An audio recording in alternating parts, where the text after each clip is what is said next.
Tonight on Nova, the Titanic. In 1912, the unthinkable happens when this unsinkable liner sinks.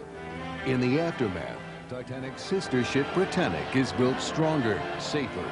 But just 4 years later, Britannic goes down twice as fast. What went wrong? Today, an ambitious undersea explorer uses state-of-the-art technology to search the watery grave of Titanic's lost sister.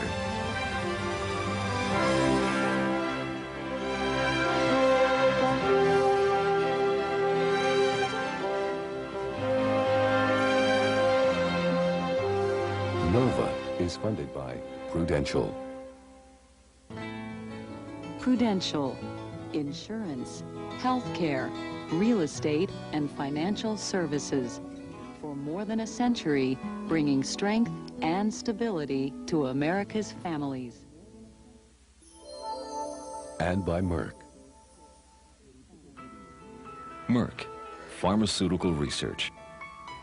Dedicated to preventing disease and improving health. Merck, committed to bringing out the best in medicine. The Corporation for Public Broadcasting and viewers like you.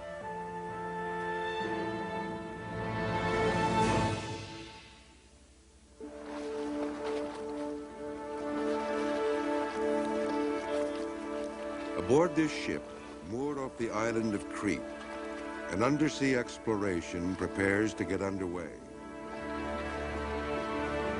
Oceanographer Bob Ballard, renowned for his discovery of Titanic in 1985, is setting out to explore an intriguing wreck. Titanic's forgotten sister, Britannic. The expedition will need an impressive array of deep-sea technology. And Ballard does not travel lightly. Besides the crew of the support ship Harland and Wolff, he has in tow 3 historians, 2 remotely operated vehicles, or ROVs, equipped with cameras, a small U.S. Navy nuclear submarine, the NR-1. The object of his search has a remarkable heritage. Sister to Titanic, a ship whose fate still captures our imagination. Britannic is the last of a formidable trio built by the White Star Line in an effort to dominate the North Atlantic passenger trade. Her history is cloaked in intrigue. Britannic's sinking while serving as a hospital ship during World War I is still the subject of much debate. Was she the victim of a deliberate German submarine attack? Or did she hit a mine intended for a military target? The historians on board, Simon Mills, the only published author on Britannic, and Eric Sauter, an expert on the White Star Line, are hoping this expedition will resolve the mystery. A third expert, Ken Marshall, is the foremost illustrator of Titanic and other notable 20th century ships. The technical accuracy of Ken's work has made him invaluable to Ballard in past expeditions. Yeah, this is a painting that I did about 5 years ago of the Britannic as we think it may have looked to see a twin sister ship of the Titanic, virtually identical in most respects, her dimensions and so forth, to sense the size of that ship on the ocean floor, and particularly in a shallow enough depth where I can actually see the ship with filtered sunlight coming through the ocean. It should be an eerie and awesome experience. So a course of 210 from his present position. Ballard is also excited at the prospect of seeing Titanic's sister ship lying on the ocean floor. That way, then when he bought it. The discovery of Titanic was the highlight of his career.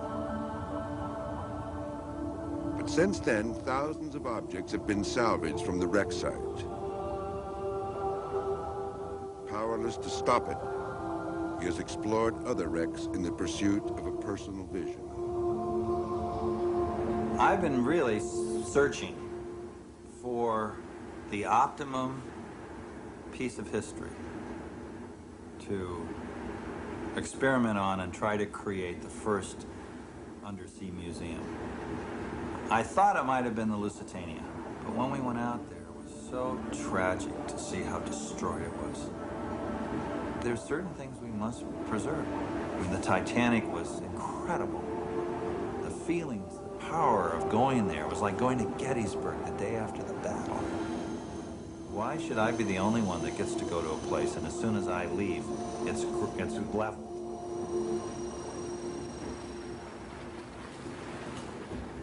That's what's really brought me here to the Britannic. It has not been pillaged. In very few years, the technology will make it possible for people in the luxury of their homes on the information highway to visit this site live. I would love to protect this ship, set it aside, and let people visit it. And I'm gonna do it. I'm gonna give it my best shot. Ballard is gambling that after 80 years underwater, Britannic will be in good enough condition to display as the first undersea museum. Before he can determine that, he and David Olivier, the commander of the NR-1, must first locate the wreck. And then your divers in the water. Put our divers in the water to put the cameras and the strobes on, and then we'll get ready to do our first reconnaissance submergence.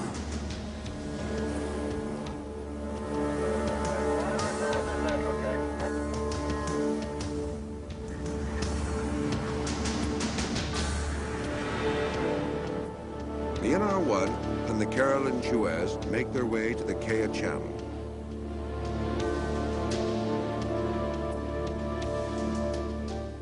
Britannic lies 400 feet below the surface of the Aegean, off the island of Kea. Below decks on the support ship, the historians pore over the models of the ill-fated sister ships. White Star struck out so badly with the big three. But the work at hand cannot obscure the fact that for explorer and historian alike, the object of their search is not just another shipwreck. Britannic and her sisters possess a mystique. They are powerful symbols that speak to us from another time. The largest and most luxurious of their day, they were among the first of a new breed of superliner that would revolutionize transatlantic travel. While their upper decks catered to the wealthy, the real money was made down below in steerage. Immigrants, millions of immigrants. By 1905 was the first million-passenger year for the North Atlantic liners, wanted to get from the old world to the new. And the only way they could go was by sea, and that accounts for two things. First, the enormous number of ocean liners that were built for the North Atlantic, and second, their incredible size.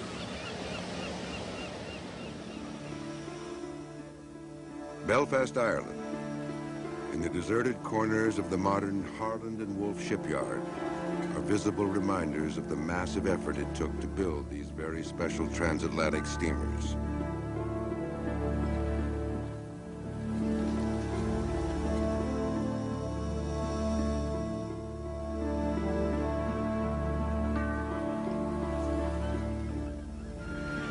The pride of the White Star Line, Olympic, first of the class.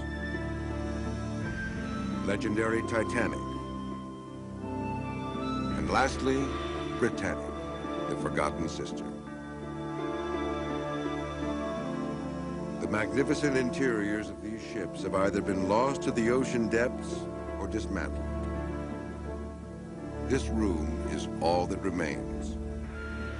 We're in the White Swan Hotel in the interior of the lounge of the Olympic. It's all that we have left from her. There are bits and pieces of her all over England, but perhaps nothing quite as lovely as the lounge.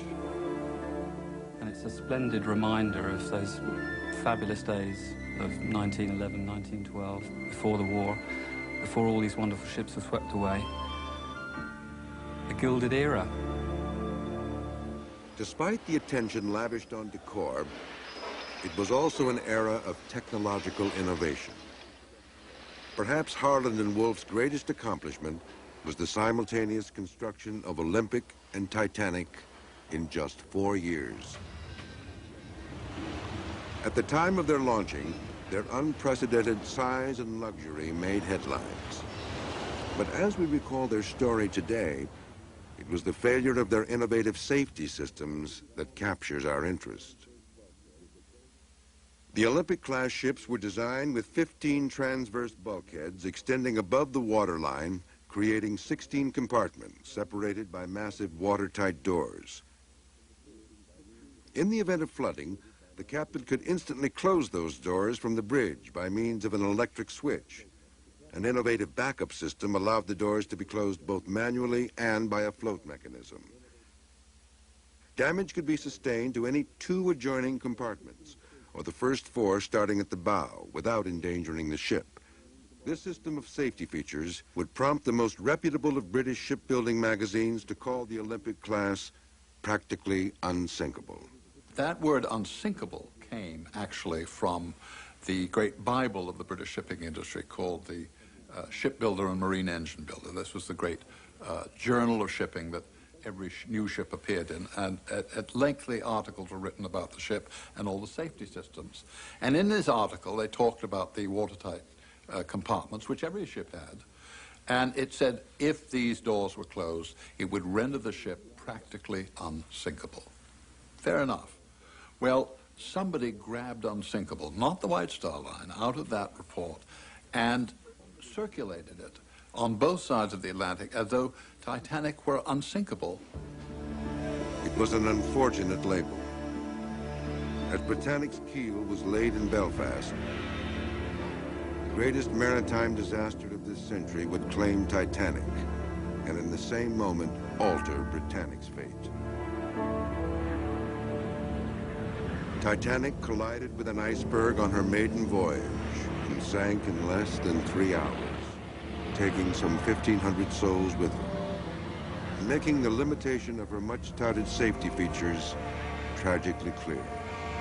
The iceberg came through here, started scraping along, scraping off rivet heads, buckling the plates, tearing the seams apart. Not a big gash like a can opener, but just a scraping that buckled the plates in. Went from here for about 240 feet or so aft, 2 feet into the coal bunker of boiler room number 5. The bow started to sink. The water eventually, inevitably, came up over that bulkhead and flowed into the next compartment and into the next. And it was just a mathematical certainty, plain and simple. No matter how you sliced it, the ship's going down. Titanic was doomed. But why the staggering loss of life? The time it took for the ship to sink should have allowed ample opportunity to evacuate all on board. The disaster reached epic proportion because of a bureaucratic oversight. The Olympic-class ships had far too few lifeboats due to outdated Board of Trade regulations.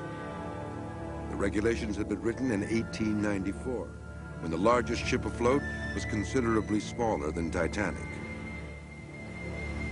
Of the more than 2,000 passengers and crew on board, only 705 would survive. The disaster stunned the world. White Star immediately recalled Olympic from service and halted construction on Britannic. Harland and Wolff set about correcting every flaw that might have contributed to Titanic's demise.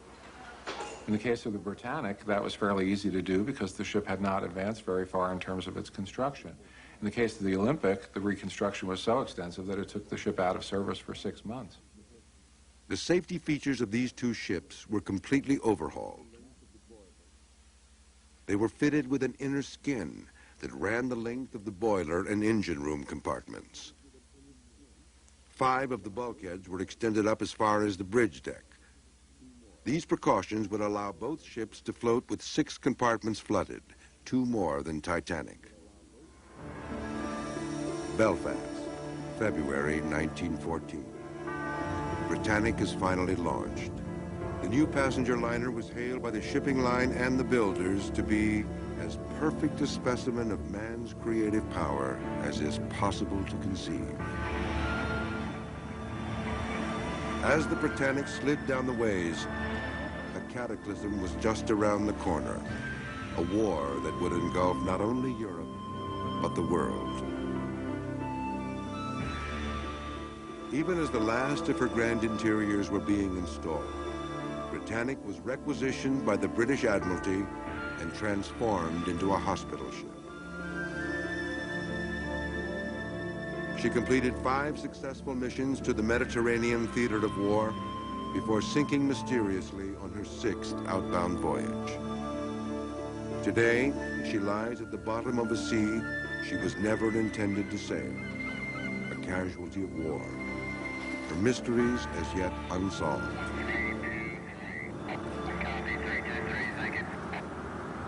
The object of Dr. Ballard's search.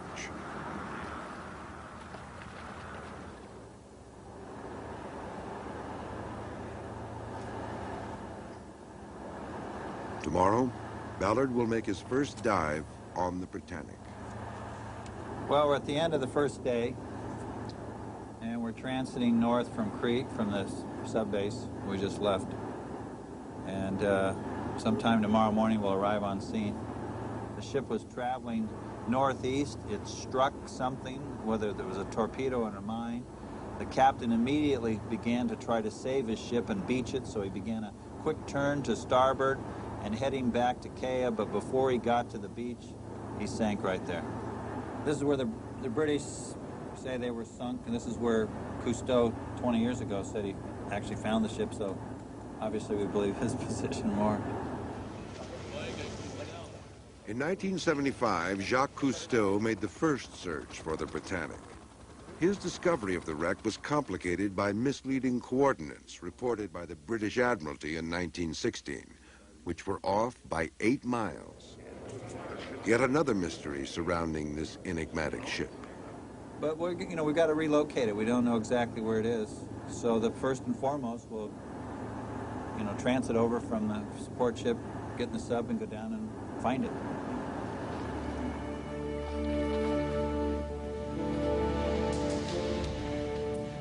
The support ship and the nuclear submarine have arrived in the Kea Channel and are now stationed over Cousteau's coordinates.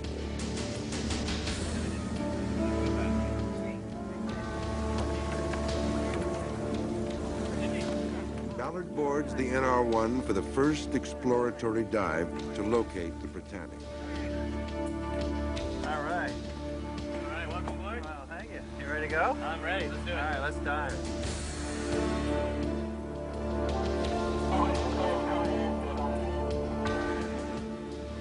The NR-1 is a one-of-a-kind submarine. A U.S. Navy ship designed to conduct scientific research and covert missions. Like all other U.S. submarines, the NR-1 has many secrets.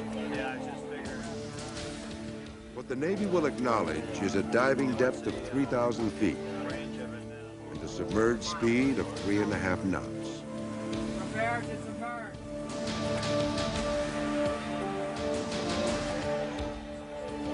Dive.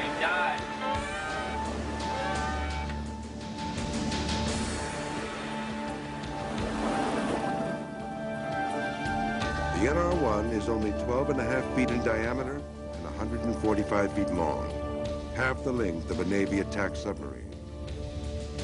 2/3 of that space houses its nuclear power plant. The crew of 11 works, eats, and sleeps in the remaining 1/3. It's a little cramped. The submarine has cameras mounted on the hull, giving the search team many views of the undersea environment. But the real work of detection and navigation is covered by sonar. NR-1's deep submergence obstacle avoidance sonar has a classified range and frequency.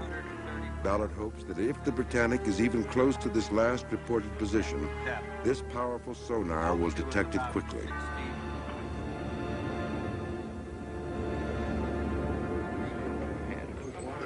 Sonar was essential to the 1975 expedition. After weeks of searching, Jacques Cousteau turned to Dr. Harold Edgerton of MIT and his new device, the side-scan sonar, for help. Edgerton discovered that by transmitting the sound pulse toward the ocean floor at an oblique angle rather than straight down as conventional sonar does, the signal would reveal much more detail about the ocean floor and anything that might lay on it. With the British Admiralty's coordinates so far off Britannic's true position, Cousteau may never have located the wreck without Edgerton's device. Side-scan sonar allowed Cousteau to locate Britannic and revolutionized underwater exploration.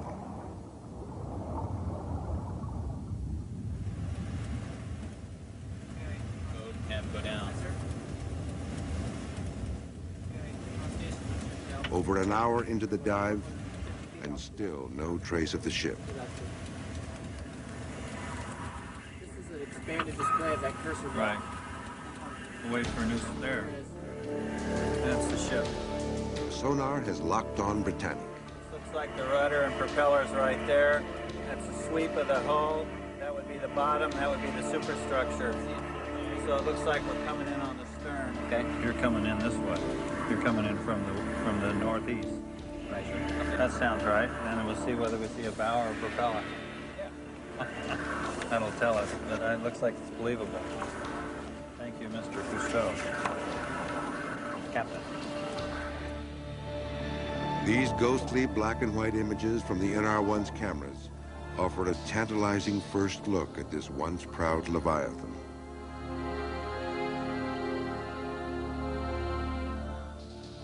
The second-class smoking room where gentlemen would retire after dinner. The first-class promenade deck where society's elite were meant to stroll. The lifeboat davits, still in position to lower the boats.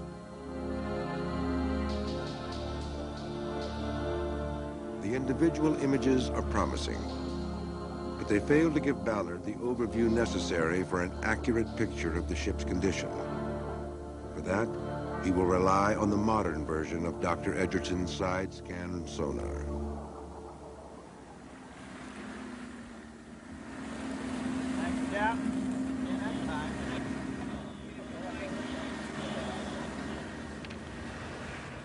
Printed out on board the Suez, the side-scan images are unrolled for all to see. Look at that. Oh, wow, look at that. Oh, my God. Oh, my God. That's a photograph. Look at the bridge. Look at the docking collar. Docking bridge right there. Look at that. Look at this. It even shows cables lying on the hull, the shadow of the cables, and every strake in the hull plating, which visually, for the submarine, you can hardly even make out. The sonar's sophisticated imaging system reveals an amazing sight. The silhouetted shape of the Britannic in its entirety. Ballard and his team are elated. It's yours from here. I know it. Look at this. The slightest little relief. Here's where you see the top of the davits, and that's where the compass tower shows up, right? Oh my God. Look at that. You can see through the rudder to the other propeller. Ken, you're out of a job. This is the first evidence that Britannic is as well preserved as Ballard had hoped. Here lies a nearly intact version of Titanic.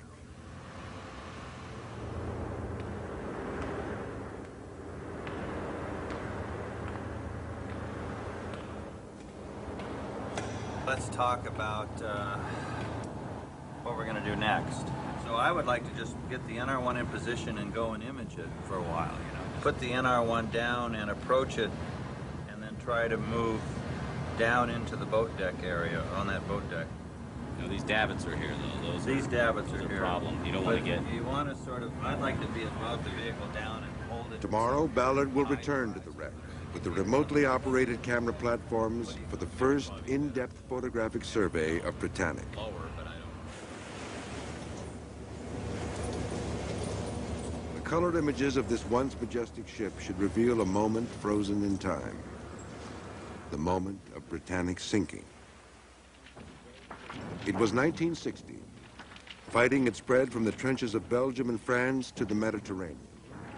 The struggle to control the Straits of the Dardanelles, a narrow passage linking the Aegean with the Black Sea, would claim tens of thousands of lives. As the tide of wounded swelled, the British Admiralty was faced with the task of transporting them back to England. The ships that had been requisitioned for use, mainly Union Castle ships, were not providing adequate space to remove the sick and wounded. The whole system, actually, in the Eastern Mediterranean was on the verge of breaking down. You have these 6,000 or 8,000 ton ships and literally thousands of casualties occurring during the course of a given week. So within a very short time, the largest ships available, Aquitania, Mauritania, and Britannic, are placed into hospital ship service. On Britannic's return trips to England filled with wounded, every minute was devoted to patients. But on her outbound journeys, the medical staff had little to do, leaving time to enjoy the amenities of a first-class cruise. The sixth outbound journey started no differently. As they entered the Kea Channel, the mood was relaxed. But a dangerous and unpredictable threat lurked beneath the sea. The submarine. U-boats could strike without warning. They could fire torpedoes or lay underwater mine barrages. In either case, Britannic was defenseless. November 21st, 1916. At 8 a.m., the medical staff had just sat down to breakfast when, without warning, there was a shudder that went through the ship. That's the way Sheila Mitchell described it. And she said that everybody froze. Britannic had been hit.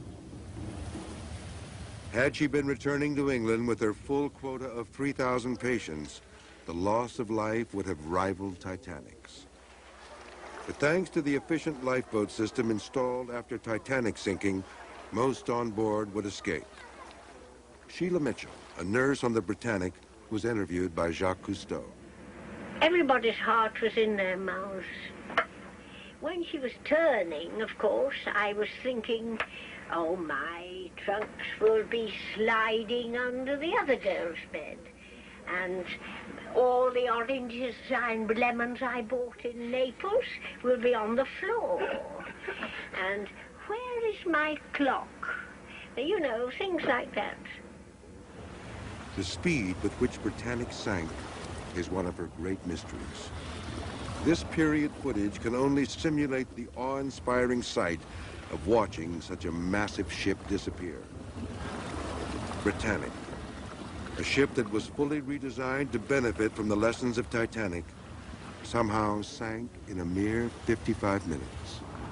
The Britannic was in the very early stages of her construction when the Titanic sank. They stopped the construction and rethought everything in order to make Britannic really, really safe. And they learned from the Titanic. They made the bulkheads much, much higher. They gave her a complete double hull, a double skin, so that it just covered all the bases.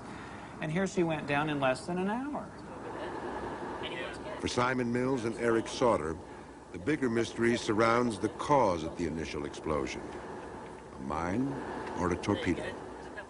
At the time of the sinking, everybody thought it was a torpedo. It had to be. You know, they were at war. The Germans, the filthy Hun, they wanted to sort of sink this ship. It was a powerful competitor after the war. They had to sink it, and torpedo was the only way to do it. As time went by, it wasn't quite so clear-cut. Even the English officer carrying out the inquiry decided that there was no definite evidence one way or the other to say mine or torpedo. I propose to drink to the Britannic, to the splendid ship that you have been on board.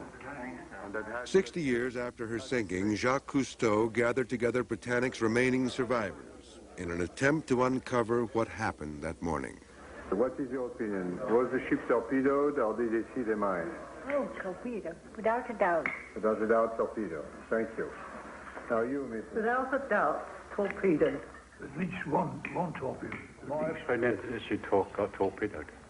I I torpedoed. It was a mine without a shadow of doubt.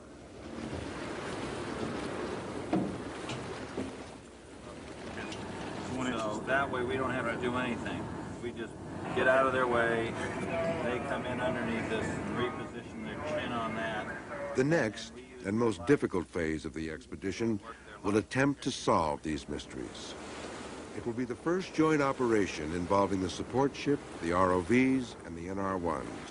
What do you think her turning radius was? She couldn't turn by the rudder because she was disabled. She had to turn by the screws. So in fact, she probably turned in quite a tight area, I think. Ballard has promised the historians that he will try to explore the area where the explosion occurred. If the ROVs can maneuver into the damaged area, the hidden recesses of the gash might provide clues to Britannic's mysterious explosion and rapid sinking.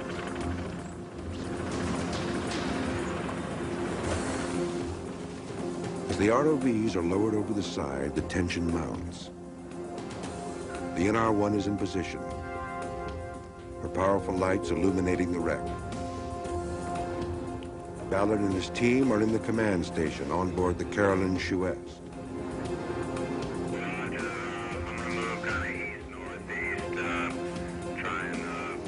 Monitors connected to the ROV cameras are the focus of the room. We got something coming into view.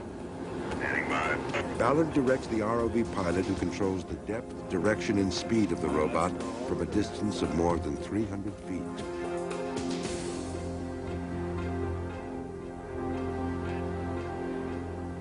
All eyes are on the monitors, waiting for the first clear image of this once majestic ship. There it is. We're at the hull tower. There you go.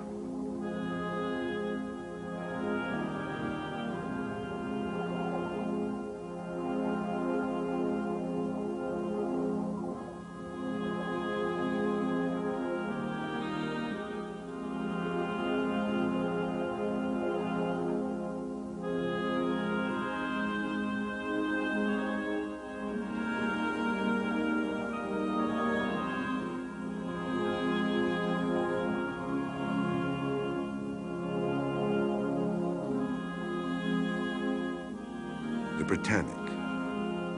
Bigger, safer, more luxurious than her sisters, but destined never to carry a paying passenger. Think of the millions and millions of hours labor is put into these ships in Belfast, at Harland and Wolff. Years and years of effort on the part of so many people. Iceberg is one thing, that's an act of God, but to have mankind blow up such a wonderful work, that's a waste.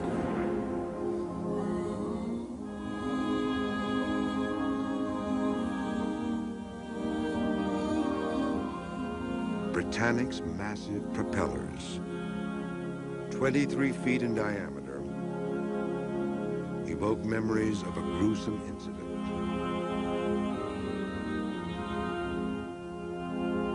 Following the explosion, the ship lay motionless.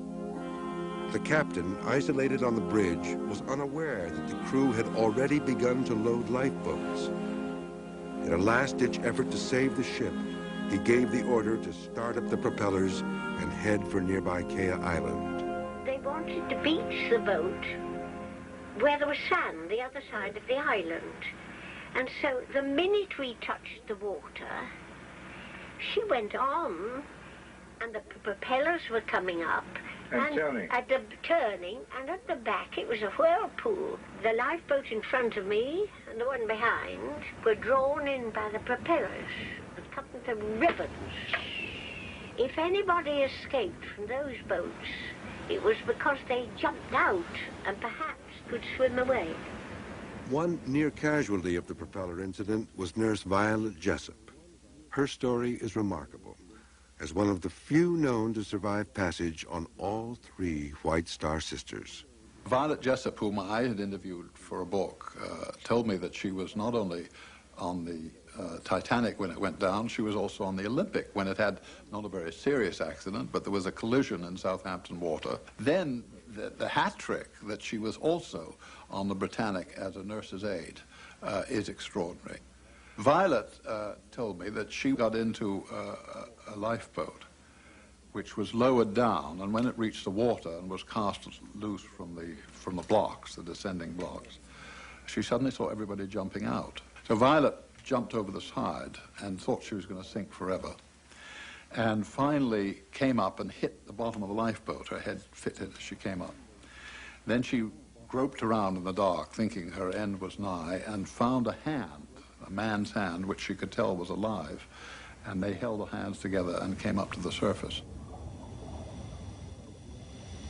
Leaving the propellers behind, Ballard guides the ROVs toward the bow for the first look at the most dangerous part of the wreck, the jagged gash caused by the explosion. The damage, depicted by Marchal based on Cousteau's accounts, gives Ballard reason for concern. The jagged hull plating could easily sever the ROV's umbilical cord. Keep going. There's the beginning of the gash. So now go left and drive the gash line down to the left. Marchal and Mills have switched to the second ROV monitor for the long-anticipated look at the damaged hull. The images from this ROV, NASA's Voyager, are in stereo, and with the 3D glasses, the two experts can see much more detail. It's huge, it's unbelievable. I think that if it's buckled in and then buckled out, that must have been the impact as it hit the deck. Pivot left, drop. The bow is buckled off to the starboard side, and we're just seeing that stub toe effect of it, just the bow buckled in and twisted, and the rest of the ship just bent apart, buckled and collapsed into the sand. So we're seeing this 30, 40-foot wide gap down at the keel level. It looked as if it was at the bilge. It looked about 30 or 40 feet wide. Higher up, yeah. And it can't be the damage actually caused by the minor torpedo, because the ship would have sunk in 5 or 10 minutes with a hole that huge. Yeah. The massive damage caused as Britannic's bow impacted with the ocean floor obscures all traces of the initial hole caused by the explosion. There is no evidence here that can shed more light on the issue of mine versus torpedo, but the gash may hold the answer to a different question. Did Britannic's watertight doors fail to close? A single mine or a torpedo of that era would have damaged no more than 1 or 2 compartments. The watertight doors should have contained the flooding, allowing the ship to float indefinitely. Yet she sank in less than an hour. What went wrong? The evidence is buried deep inside the gash. And right. Okay, go over there in the clean area. Go to clean water. Go back. Kick back. Now. Ballard has pulled the ROV back from the wreck after a close call. The watertight doors the team wants to see are deep inside the wreckage. More. Hand down. But Ballard does not want to risk losing an ROV on a second attempt. Just let it. This side has a large shifted area of hull. It comes down right here, and then it like comes up on a different plane, and there's this large section that sticks out maybe like that. This is very festooned with... The historians, denied an in-depth investigation, must piece together the disaster with the existing ROV footage and eyewitness accounts. Here was a Britannic. Effectively, she was a commissioned ship in the Admiralty in a war zone, and she was travelling with the doors open. It should never have happened. The only thing we can assume is that around about 8 o'clock in the morning, when the damage occurred, the explosion, the watertight doors must have been open so that the firemen could change their watch. Now, the firemen normally bunked in the forward ends of the ship and maybe some aft. And to get to their boiler rooms, they would walk down a fireman's tunnel into these specific compartments, all 6 along here. Now, come 8 o'clock in the morning, when the watch changes, the doors would have been open so that they could get through with a minimum of fuss, which is fine, no problem. But unfortunately, the Britannic happened to hit whatever she hit at the exact wrong moment. But even if the doors were open when the flooding began, they should have closed automatically. Maybe when the explosion occurred, the bulkhead that the watertight door was in shifted slightly, so the jam went out of alignment so the door couldn't be forced closed. Ballard's ROVs reveal another possible clue to Britannic's rapid sinking. Many of the lower portholes were wide open. A number of portholes along this particular deck here should not have been open, but they were. Now, strictly speaking, they should not have been, but it was a case of they were arriving at Madras later that morning. They were airing the ward for the patients who would be going in there. As the ship settled by the bow and listed to starboard, it brought the portholes underwater, which let water into the undamaged compartments. If these theories are correct, then all of the carefully designed safety features installed after Titanic were undone by human error. Operating in a war zone, Britannic was an accident waiting to happen.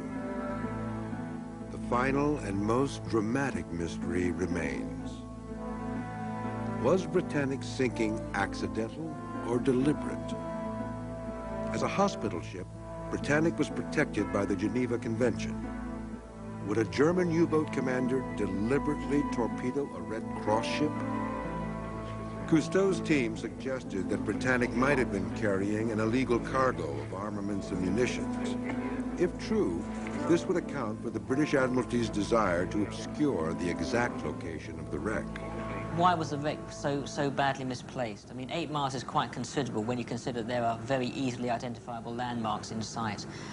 Basically, the theories that are coming up are the Admiralty deliberately misplaced the ship so that there could be no exploration.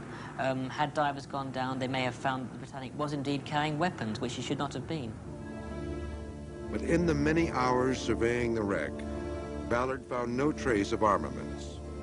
With no evidence of a motive, does the torpedo theory still make sense? I say torpedo. Torpedo. Torpedo. Torpedo. Torpedo. To the survivors, it certainly did. One thing we mustn't forget about the First World War, in Britain in particular, was the absolutely rabid paranoia about what the Germans would do.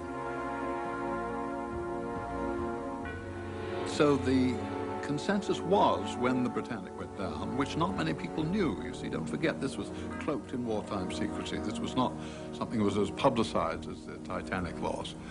The perception was that it was somehow a German torpedo. Now, beastly as they used to say the Germans could be, I don't think they would have torpedoed a hospital ship.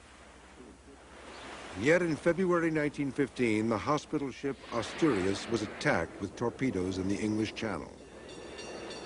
The ship took evasive action, but in this case, the markings of a hospital ship were no defense against an overzealous U-boat commander. It was after the war that things began to be a little bit clearer. Among the captured German papers, there was evidence that the U-73, a German long-range mine-laying submarine, had laid mines in the Kiel Channel at the end of October. Now, that was a full month before the Britannic was in the area, but it would appear that this particular barrage was in exactly the same place that the Britannic was sunk. The German submarine logbook provides the strongest piece of evidence to counter the torpedo theory. The U-73 belonged to a class consisting of U-71 through U-80. And these were relatively small submarines, and they were mine layers. They were not really known for their torpedoing capabilities, although they did have some. Commander Gustav Zeiss's logbook, made public after the war, gave precise coordinates for the placement of 12 mines in the Kiel Channel. The U-boat dove to a depth of 65 feet to avoid detection. We also have the interview done by British intelligence services of a prisoner of war. He said, without any doubt, the Britannic had hit a mine that had been laid by the U-73. If Britannic were sunk by a mine, then evidence should remain on the ocean floor in the form of an anchor and chain that were used to hold the mine in place. This is the mine, the type of mine that the U-73 laid just before the Britannic passed through this channel. This is what the Germans claim the ship hit. And the British naturally said it was a torpedo. And so if we find this and around it debris, particularly from the bow, then it'll pretty well ice it that it hit a mine. So we have an idea. In pursuit of this physical evidence, Ballard will rely on a method of undersea investigation that enabled him to find Titanic when so many before him had failed. The debris field theory. Everyone sees ships sink. You see the World War II movies and a torpedo and the ship goes up and the air goes down. You never think about what happens after it go up. And so instead of just falling straight to the bottom, which most people would assume, what happens is the ship breaks up. In the case of the Titanic, it broke in half. And all of these objects went into the water. Some were very heavy, like a safe, and some were very light, deck chairs, gloves, and shoes. Ballard found that the underwater current created a systematic trail of debris stretching for more than a mile. This breakthrough enabled him to try a new approach in searching for Titanic. I realized that I don't want to look for the Titanic. It's only 94 feet wide. I want to look for its debris trail. And it fell 12,000 feet. In other words, could I be looking for something that was a mile long instead of 94 feet wide? Well, that's a totally different strategy. Ballard's decision to search a wide area for this fallout rather than a narrow one for the ship itself led to the Titanic. In the case of her sister, the logic will be reversed. Since Britannic traveled some 55 minutes after the impact, there should be a clear trail of debris leading from the wreck to the anchor chain. The U-boat commander's coordinates and Britannic's last recorded position are added to the equation to help determine the search area. This is probably the same strike right here. The next step is to send the NR-1 around the wreck to find the start of the debris field.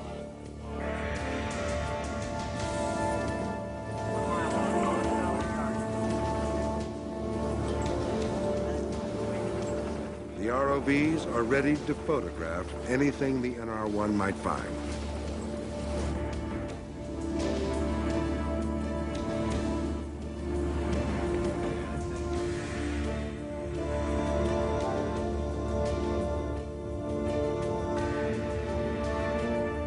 An hour passes, and then an exciting discovery. The NR-1 finds Britannic's gigantic funnels virtually intact, strewn in a distinct path leading away from the ship.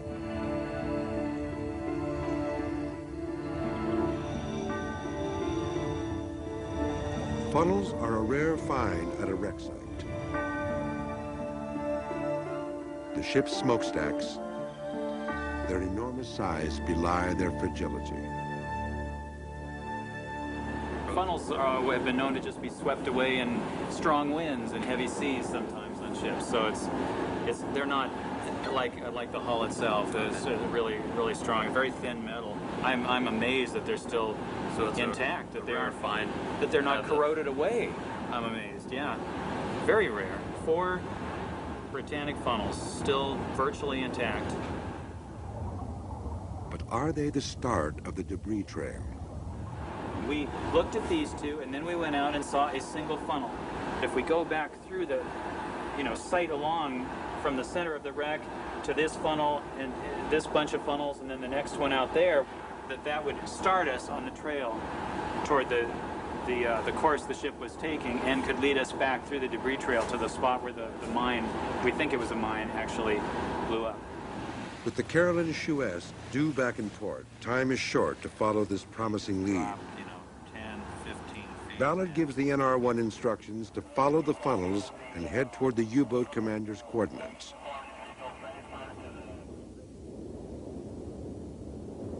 The submarine sets off on what Ballard and his team hope will be the Britannic's debris field. You can see the little squares going this way.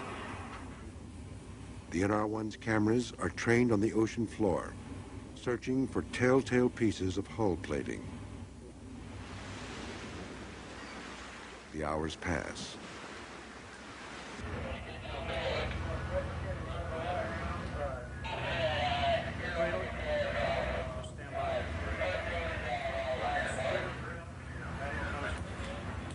Second target's about 5.5 miles.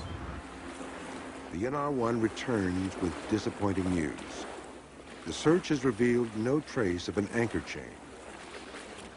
In the command station of the Suez, the historians review the hours of videotape brought back by the submarine, hoping to find some clue that might have been overlooked.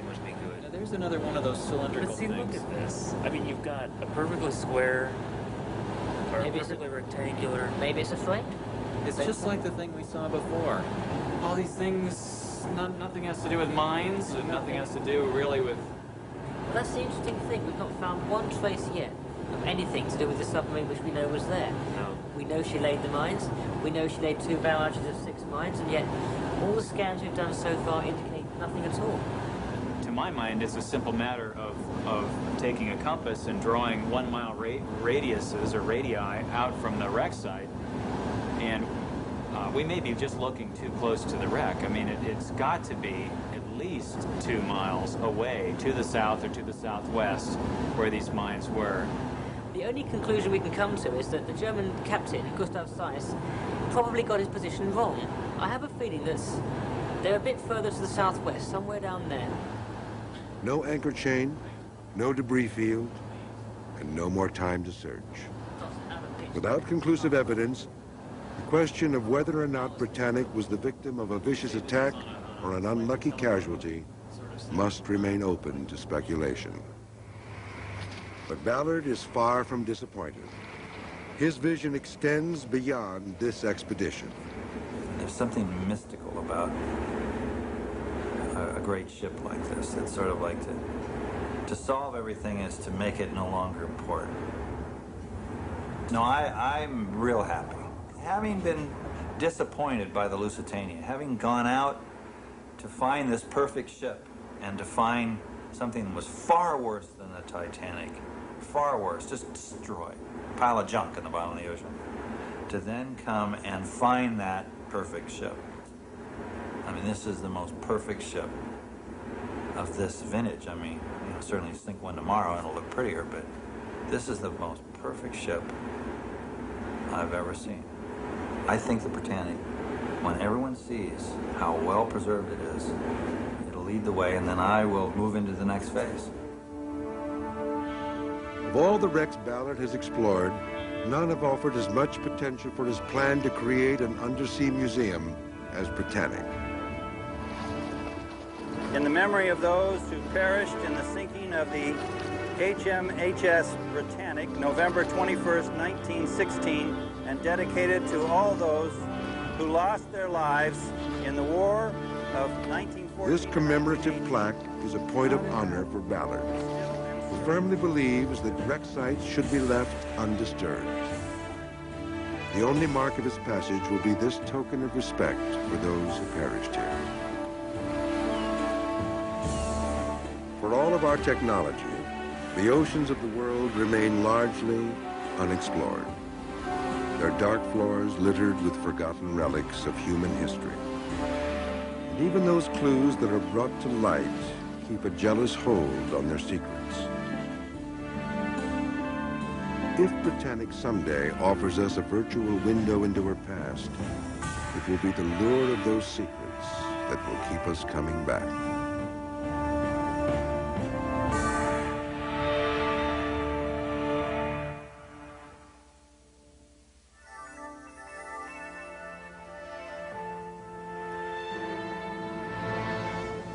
Is there an unsinkable ship?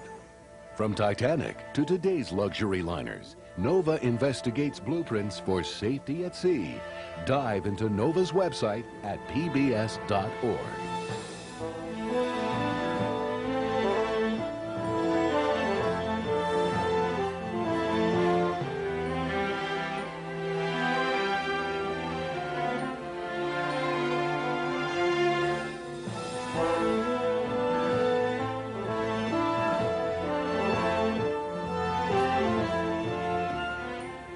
To order this show for $19.95 plus shipping and handling, call 1-800-255-9424.